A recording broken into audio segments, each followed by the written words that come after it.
ప్రస్తుతము మద్యానికి సంబంధించి ఏం జరుగుతుంది అంటే ఎన్ బ్రాండ్స్ పేరుతో నకిలీ మద్యం తయారవుతుంది. ఈ నకిలీ మద్యం తాగిన తర్వాత తాగినటువంటి ఏ అన్నైనా ఏ తమ్ముడైనా కానీ అనారోగ్య పాలయ్యే పరిస్థితి కొన్ని నెలలకు సంభవిస్తుంది.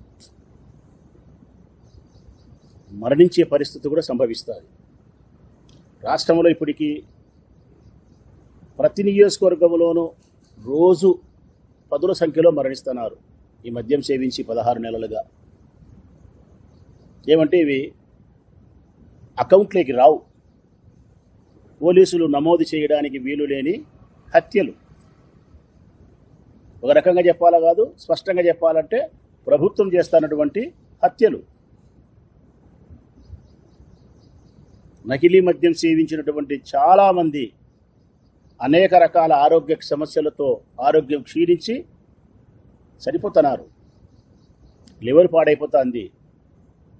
ఈ మందు తాగే వాళ్ళు పిచ్చి పిచ్చి చేష్టలు కూడా చేస్తున్నారంట. విపరీతమైన కోపానికి లోనవుతున్నారు. ఇది 16 నెలలుగా ఈ ప్రభుత్వం వచ్చినప్పటి నుంచి ఒక 2 నెలలు, 1 నెల మినహాయిస్తే సమకూర్చుకోవడానికి నకిలీ మద్యం తయారు చేయడానికి ఎన్ బ్రాండ్ పేరుతో తెలుగుదేశం పార్టీ నాయకుల యొక్క అండదండలతో ఈ ప్రభుత్వం యొక్క సంపూర్ణ సహాయ సహకారాలతో డబ్బు సంపాదనే ధ్యేయంగా ప్రభుత్వ అధికారులందరూ కూడా తూతూ మంత్రంగా ఏమాత్రమే కానీ పని చేయకుండా వీరికి సహకరిస్తున్నారు తెలుగుదేశం పార్టీ నాయకులు. అందుకే నకిలీ మద్యం ఎంత పబ్లిక్గా తయారు చేస్తున్నారంటే ఆశ్చర్యం కలిగేది. ఏడన్నా మనం నేషనల్ హైవేస్లో పోతూ ఉంటే దాబాలు ఉంటాయి. ఆ దాబాలలో కాఫీ దొరుకుతుంది, టీ దొరుకుతుంది, పూరి దొరుకుతుంది, అన్నం దొరుకుతుంది. అట్టి దాబాలో ప్రధానమైనటువంటి రహదారులలో పోయేటప్పుడు కొన్ని వందల వేల రవాణా జరుగుతూ ఉండే సౌకర్యం, బస్సులు వెహికల్స్ పోతూ ఉండే రోడ్డు మీద ఒక దాబాలో కాఫీ దొరికే చోట, టీ దొరికే చోట నకిలీ మద్యం తయారవుతుందంటే ఏమనాలా చంద్రబాబు నాయుడు ప్రభుత్వాన్ని? ఇంతకంటే దుర్మార్గం, ఇంతకంటే దారుణం ఏమన్నా ఉందా? రాయలసీమ మాత్రమే ఈ మొలకల చెరువులో జరిగినటువంటి నకిలీ మద్యం తయారీ రాయలసీమ జిల్లాలకే కాదు, ఆంధ్రప్రదేశ్లోని అన్ని జిల్లాలలో నకిలీ మద్యం సప్లై అవుతా ఉంది. ఈ మూల నుంచి, చిత్తూరు మూల నుంచి చిట్ట చివరి వరకు, ఇచ్చాపురం వరకు, ఏ మూలకు పోయినా నలుమూలల నలుదిక్కుల అన్ని చోట్ల నకిలీ మద్యం తయారవుతుంది. నేను మద్యం సేవించే అన్నలకు, సోదరులకు అందరికీ చేతులెత్తి నమస్కరించి విజ్ఞప్తి చేస్తా ఉన్నా. సోదరులారా, చంద్రబాబు నాయుడు ప్రభుత్వంలో బ్రాందీ షాపులలో మీరు తాగే మద్యం అది మద్యమే కాదు. మీకు మత్తునిచ్చి కాస్త మీ శ్రమను మర్చిపోయి నిద్రపోయే దానికోసం మీరు తాగుతాను అనుకుంటున్నారు. మీరు తాగుతా ఉండేది మత్తునిచ్చేది కాదు, విషాన్ని తాగుతున్నారు. విషాన్నే తాగుతున్నారు. మీరు మీ కుటుంబ సభ్యులను అనాథలు చేయడానికి ఉపయోగపడే విషాన్ని తాగుతున్నారు. మీరు ఇల్లాలి యొక్క తాలిబొట్టులు తెగిపడడానికి ఈ మందు, ఈ మద్యం, ఎన్ బ్రాండ్స్ పేరుతో తయారయ్యే ఈ మద్యం పూర్తిగా ఉపయోగపడతా ఉంది. ఒకనాటికి రాష్ట్రంలో ఈ మద్యం సేవిస్తే నాకు తెలిసినంత వరకు 5 సంవత్సరాల కాలానికి, మరో 4 సంవత్సరాల కాలానికి కొన్ని లక్షల మంది మరణిస్తారు.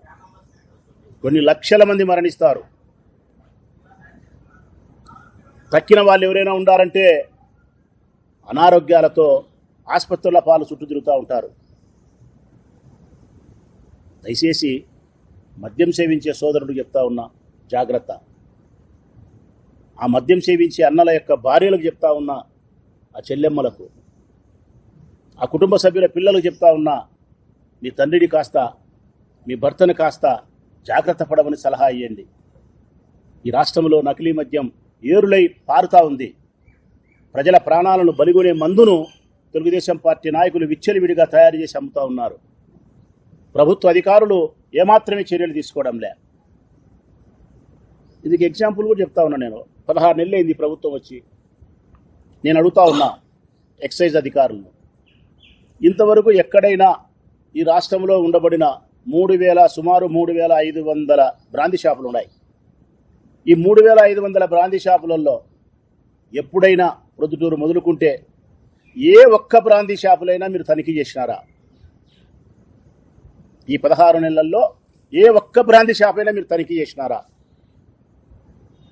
నిబంధనలకు అనుకూలంగా బ్రాందీ షాపులలో మద్యం అమ్ముతున్నారా, అమ్మలేదా? నకిలీ మద్యం బ్రాందీ షాపులకు వస్తుందా లేదా? లేకుంటే ఇతర రాష్ట్రాలకు, గోవాను, కర్ణాటక సంబంధించిన రాష్ట్రాల నుంచి మద్యం తెచ్చి అమ్ముతున్నారే, ఈ బ్రాందీ షాపుల్లో ఉందా లేదా? లేకుంటే నీళ్లు కలిపి కల్తీ మద్యాన్ని అమ్ముతా ఉన్నారే, ఎప్పుడైనా తనిఖీ చేసినారా? చీకట్లో 5 గంటలకు బ్రాందీ షాప్ తెరిస్తే రాత్రి 12 గంటల వరకు షాపులు ఉంటాయి. తనిఖీ చేసినారా? 12 గంటలకు బ్రాందీ షాపులు మూస్తే 12 నుంచి తెల్లవారులు 5 గంటల వరకు బెల్ట్ షాపులు ఓపెన్ అవుతాయి. 24 గంటలు బెల్ట్ షాపులు, బ్రాందీ షాపులు ఉదయం నుంచి రాత్రి 12 వరకు. ఎప్పుడైనా నాలాంటి వాళ్ళు, మీలాంటి వాళ్ళు కొంతమంది ఉదయమే లేచి కాఫీ తాగుదాం అనుకుంటే పాలు వచ్చేదానికి 6 అవుతుంది అంటారు. పాలు వచ్చేదానికి 6 అవుతుందని చెప్తుంది భార్య. 6 గంటలకు పాలు వస్తాయి. కాఫీ తాగే మనకు 6 గంటలకు లభ్యం కాఫీ. ఈ రాష్ట్రంలో మందు తాగే సోదరులకు చీకట్ల 5 గంటల నుంచే మందు లభ్యం. జగన్మోహన్ రెడ్డి గారి ప్రభుత్వంలో బ్రాందీ షాపులు ప్రైవేటు పరం నుంచి క్యాన్సిల్ చేసి ప్రభుత్వం చేత విక్రయించినాం. ప్రభుత్వం విక్రయిస్తే నకిలీ మద్యం అమ్ముతుంది ఆ ప్రజలారా? ప్రభుత్వము బ్రాందీలో నీళ్లు కలిపి అమ్ముతుంది ఆ ప్రజలారా?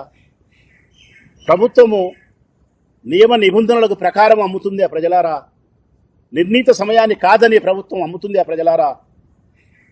ఇవన్నీ జగన్మోహన్ రెడ్డి ప్రభుత్వంలో ప్రభుత్వమే బ్రాందీ షాప్ నడిపింది కాబట్టి నిర్ణీత సమయం ప్రకారం 10 నుంచి రాత్రి 8 వరకు 9 వరకు అమ్మినారు.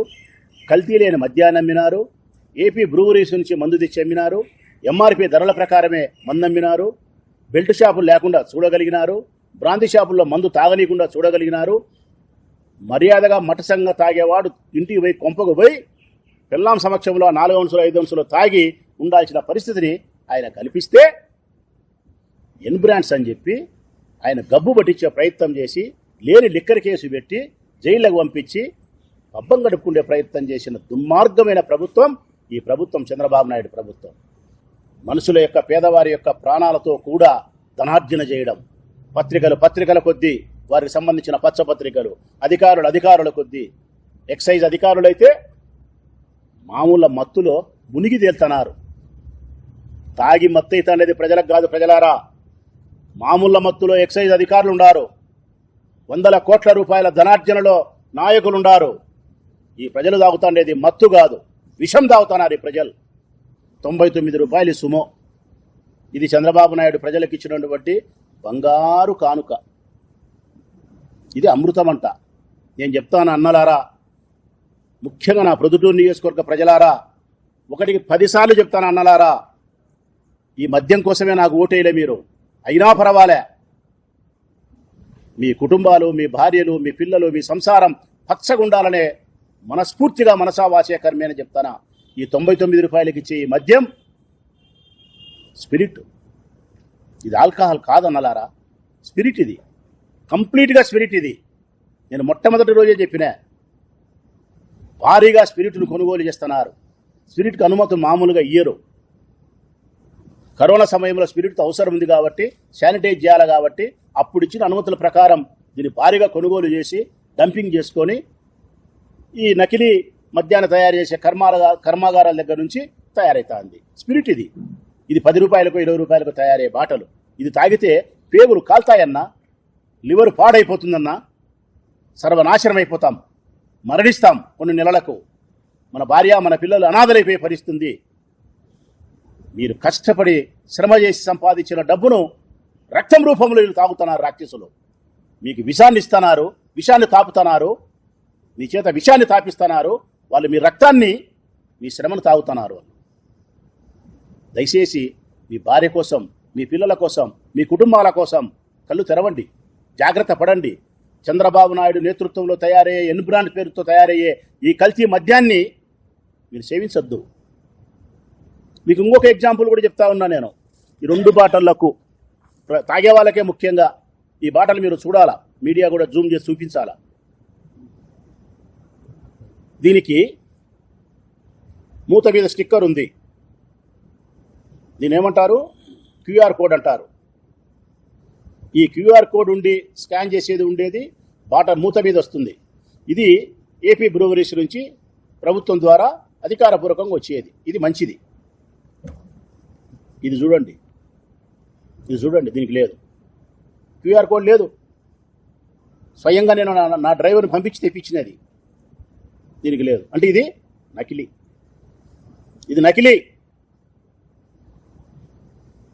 ఈ నకిలీ మందు తాగి మనుషులు చనిపోతూ ఉంటే మీరు పండగ చేసుకుంటున్నారు. ప్రొద్దుటూరు మద్యం షాపులో దొరికిన ఈ 2 షాపులు తెప్పించిన ప్రొద్దుటూరు దాంట్లో దీనికి లేదు. మీరు బాగా గమనించాలా. దీనికి ఉంది. ఇది QR కోడ్, ఇది స్కాన్ చేయొచ్చు. దీనికి లేదు. ప్రొద్దుటూరు బ్రాంతి షాపులో కొనకొచ్చినాయి. దీనికి కూడా ఉంది. 99 రూపాయల QR కోడ్ కూడా దీనికి కూడా ఉంది. దీనికి ఉంది ఈ 2 దాళ్లకు. దీనికి లేదు. నకిలీ.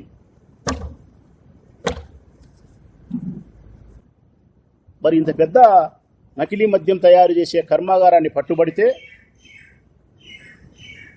పట్టుబడిన చోట విక్రయించగా అప్పటికప్పుడు ఇంకా మిగులుబడి ఉండి తయారు చేసేది 1,75,00,000 నుంచి 2 కోట్ల సరుకు ఉంది. 2 కోట్ల సరుకు అంటే రోజుకు అక్కడ 2 కోట్ల 3 కోట్ల సరుకు తయారై బయటికి పోతుంది. ఒక్క రోజుకు 2 కోట్ల 3 కోట్ల సరుకు బాటల్లో 17,000 బాటలు సీజ్ చేసినారు. మరొక 10,000-12,000 బాటలకు సంబంధించిన సరుకు రెడీగా ఉంది. 2-3 కోట్లకు సంబంధించిన సరుకు అక్కడ తయారైతే, అంటే నకిలీ మద్యం తయారైతే నెలకు 100 కోట్లు. ఒక్క మొలకల చెరువు నకిలీ మద్యం కర్మాగారంలో తయారయ్యేది 100 కోట్ల సరుకు నెలకు.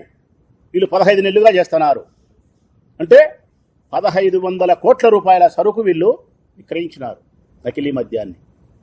ఈ 1,500 కోట్లు, 1,500 కోట్ల రూపాయల నకిలీ మద్యం సరుకును ఏ బ్రాంతి షాపులకు అమ్మినారని అధికారులు ఎంక్వైరీ చేయరా? చీల్చి ఎర్రగడ్డ మీద పొర చీల్చినట్టు చీల్చి వేరే వాళ్ళకైతే చూస్తారే చంద్రబాబు నాయుడు చెప్పినప్పుడు, దీన్ని చేయరా? నేను అడుగుతా ఉన్నా ఎక్సైజ్ అధికారులను, తెలుగుదేశం ప్రభుత్వాన్ని. ఇంత పెద్ద నేరం జరిగితే, ఇంత నకిలీ మద్యాన్ని తయారు చేసే కర్మాగారాన్ని పట్టుబడితే 9 మంది కూలీల మీద కేసు పెట్టి మమా అనిపిస్తారా? ఆ కేసుకు సంబంధించినటువంటి డీటెయిల్గా ఇన్వెస్టిగేషన్ చేసే ప్రయత్నం చేయరా? సూత్రధారులను, ఎవరిని ఇందులో పాత్రధారులను చేయరా? కూలి వాళ్ళను మాత్రమే ముద్దాయిలు చేస్తారా మీరు? నేను అడుగుతా ఉన్నా.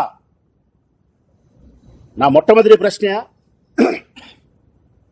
ఈ నకిలీ మద్యాన్ని తయారు చేసే కర్మాగారానికి పెట్టుబడి పెట్టింది ఎవరు? ఇది ప్రధానమైనటువంటి ప్రశ్న. పోలీసులు కానీ, ఎక్సైజ్ అధికారులు కానీ, ప్రభుత్వం కానీ ప్రజలకు సమాధానం చెప్పాల్సిన బాధ్యత ఉంది. ఎవరు పెట్టుబడి పెట్టారు?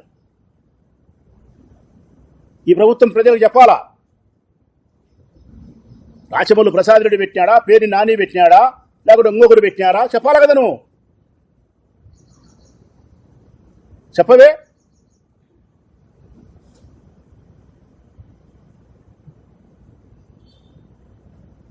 ఈ మద్యం అంతా ఏ ఊళ్ళల్లో ఏ దుకాణాలకు సప్లై చేసినారో కూడా ఎక్సైజ్ అధికారులు చెప్పాలా. ఈ మద్యం అంతా ఏ ఊర్లలో ఏ బ్రాంతి షాపులకు పంపించినారు? ఆ బ్రాంతి షాపులన్నీ సీజ్ చేయరా? ఆ బ్రాంతి షాపుల ద్వారా ఇన్వెస్టిగేషన్ జరగదా? ఆ బ్రాంతి షాపులలో మద్యం సేవించిన ఆ ప్రాంత ప్రజలకు ఈ విషయం తెలిస్తే వాళ్ళు జాగ్రత్త పడరా? అంటే ప్రజల ప్రాణాలు పోయినా పర్వాలే, ఈ విశేషాలు మాత్రం బయటికి మేము తీసుకురాం. ఎందుకంటే ఇది మా తెలుగుదేశం పార్టీ అమ్ముతోంది కాబట్టి. 1,500 కోట్ల రూపాయలు ఒక మొలకల చెరువుకు సంబంధించే 1500 కోట్ల రూపాయల నకిలీ మద్యాన్ని అమ్మితే ఈ ఆర్థిక లావాదేవీల గురించి సమాధానం చెప్పరా ఎక్సైజ్ అధికారుల కేసులో? ఆ అకౌంట్ ఏ అకౌంట్ ద్వారా డీల్ చేసినారు, ఎక్కడి నుంచి డబ్బు వచ్చింది, ఎక్కడికి పోయింది, ఏం కథ అనే వివరాలు చెప్పరా? లేని కేసులో, మిథున్ రెడ్డి కేసులో ఎవరిదో డబ్బు తెచ్చి పెట్టి ఇదిగో డబ్బు అని చెప్పి యాక్షన్ బాక్సులు పెట్టి నటన చేసినారు కదా. లేని దాంట్లో నటన చేసినారు. ఇక్కడ ఉన్న దాంట్లో ఏ అకౌంట్ నుంచి డబ్బు వచ్చింది, ఎవరు డబ్బు పంపినారు, ఏ బ్రాందీ షాపులకు పోయింది చెప్పరా? ఇవన్నీ మాట్లాడడం. కూలోళ్ళ మీద కేసు పెట్టి మేము కేసు పెట్టామని చెప్తే సరిపోతుందా? అన్నిటికంటే ప్రధానమైంది, మోస్ట్ ఇంపార్టెంట్ వాల్యుబుల్ క్వశ్చన్, ఈ నకిలీ మద్యాన్ని తయారు చేయడానికి ఉపయోగించే ముడిసరుకు మీకు ఎక్కడ లభ్యమైంది? వీళ్ళకు దాంట్లో వాడే స్పిరిట్ కావచ్చు, కార్మెల్ కావచ్చు, లేకుంటే దాని ఫ్లేవర్ ఉండే రంగు నీళ్లు కావచ్చు, ఆర్ఎస్ ఏదైనా కానీ ఆ ముడిసరుకు ఎక్కడి నుంచి లభ్యమైంది? ఎక్కడైనా ఒక చోట బాంబు వేలిందంటే పోలీసులు చేసేది బాంబు వేసిన వానికంటే కూడా, బాంబు వేసిన వానికంటే ఆ బాంబు తయారు చేయడానికి ఉపయోగించినటువంటి గాజు పెంకులు కానీ, భాస్వరం కానీ, పొటాషియం కానీ ఇవన్నీ ఎక్కడ లభ్యమైనాయి, ఎక్కడ ఈ బాంబును తయారు చేసినారు? ఇది పోలీసుల ఇన్వెస్టిగేషన్. మరి నకిలీ మద్యాన్ని తయారు చేసిన కర్మాగారంలో ఈ ముడిసరుకు ఎక్కడి నుంచి వచ్చింది, ఏ ఊర్ల నుంచి వచ్చింది? ఆ దిశగా ఇన్వెస్టిగేషన్ చేసి ఇంకా ఆంధ్రప్రదేశ్ రాష్ట్రంలో ఎక్కడికెక్కడికి ఈ ముడిసరుకు సప్లై చేసినారని చెప్పి ప్రజల ప్రాణాలను కాపాడడానికి మీరు ప్రయత్నం చేయరా తెలుగుదేశం పార్టీ ప్రభుత్వమా? ఓ ఎక్సైజ్ అధికారులారా, నా ప్రశ్న, రోజుకి 20,000 పైగా 180 ml బాటిల్ మద్యం తయారీ సామర్థ్యం ఉన్న ఈ ప్లాంట్ నుంచి ఇప్పటి వరకు ఎంత సరుకు విక్రయించినారు? ఎంత సరుకు విక్రయించినారు? ఒరిస్సా, తమిళనాడు నుంచి వచ్చిన 9 మంది కూలీలపైన కేసు పెట్టి చేతులు దులుపుకుంటే ప్రజలేమన్నా అమాయకులు అనుకుంటున్నారా? ఈ రాష్ట్ర ప్రభుత్వాన్ని ప్రశ్నిస్తా ఉన్నా, ఎక్సైజ్ అధికారులను ప్రశ్నిస్తా ఉన్నా. పెద్దలంతా తప్పించుకున్నారు. ఎవరెవరు ఏడాడ లెక్కలు తీసుకున్నారో మంత్రులు, ఎమ్మెల్యేలు, చిన్నబాబులు, పెదబాబులు అందరు తప్పించుకున్నారు. ఒక్కని కట్టా సురేంద్ర నాయుడు అని ఒకరిని పెట్టారు ముందుకు, పక్కా తెలుగుదేశం పార్టీ. కట్టా సురేంద్ర నాయుడే పాత్రధారి, మేము కాదనం, పెట్టాల కేసులో. ఆయనతో పాటు అంతకంటే ఎక్కువ పాత్రధారులు, సూత్రధారులు, మంత్రులు చాలా మంది ఉంటారు. మరి వాళ్ళని ఎందుకు తప్పించినారు? వాళ్ళ పేర్లు ఎందుకు గడ్డకు రావు?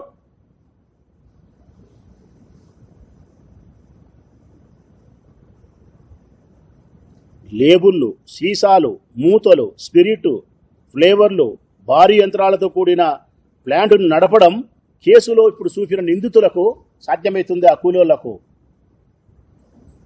పెద్ద నాయకులు లేకుండా? ఇవన్నీ సమాధానాలు చెప్పాల్సిన బాధ్యత తెలుగుదేశం ప్రభుత్వానికి ఉంది, తెలుగుదేశం పార్టీకి ఉంది, ఎక్సైజ్ అధికారులకు ఉంది. నేనైతే 2 చేతులెత్తి నమస్కరించి ఈ రాష్ట్ర ప్రజలందరికీ చెప్తా ఉన్నా, దయచేసి ఈ రాష్ట్రంలో బ్రాందీ షాపులలో లభ్యమయ్యే మందు నకిలీ మద్యం. ఇది పూర్తిగా నకిలీ మద్యం. మనుషుల ప్రాణాలను హరించడానికి ఉపయోగపడే మద్యం ఇది. ఇది మత్తునిచ్చేది కాదు, మత్తునిచ్చేది కాదు, తాత్కాలికమైన నిద్రలోకి తీసుకుపోయేది కాదు. మీరు శ్రమ చేసి ఇంటికి వస్తే 4 ఔన్సులు తాగితే తాత్కాలికంగా మత్తునిచ్చి నిద్రపోవాలని మీరు అనుకుంటున్నారు. చంద్రబాబు నాయుడు పుణ్యమా అని చెప్పి బ్రాందీ షాపులో మీరు తాగే మద్యం మీకు మత్తునిచ్చేది కాదు, తాత్కాలిక నిద్రనిచ్చేది కాదు, శాశ్వతమైన నిద్రనిచ్చేది ప్రజలారా. మీ కుటుంబానికి దూరం చేసేది ప్రజలారా, మీ పిల్లలను అనాథలను చేసేది ప్రజలారా. జాగ్రత్త పడండి. ఇటువంటి ప్రభుత్వాలను, ఇటువంటి పార్టీలను గద్దెనెక్కిస్తే ఇట్టే ఉంటాయి మన జీవితాలు. ఇది మనకు గుణపాఠం. ఇప్పుడు జరుగుతూ ఉండే ఈ వ్యవహారాన్ని చూసి మనం ఒక పాఠం నేర్చుకోవాల్సిన అవసరం ఉంది. మేమెంతో బాధ్యతగా చెప్తా ఉన్నాం. ఈ మాటలన్నీ కూడా ఏదో విమర్శించాలా లేకుంటే ఇంకొకటి అనే ఉద్దేశంతో మేము చేయడంలే.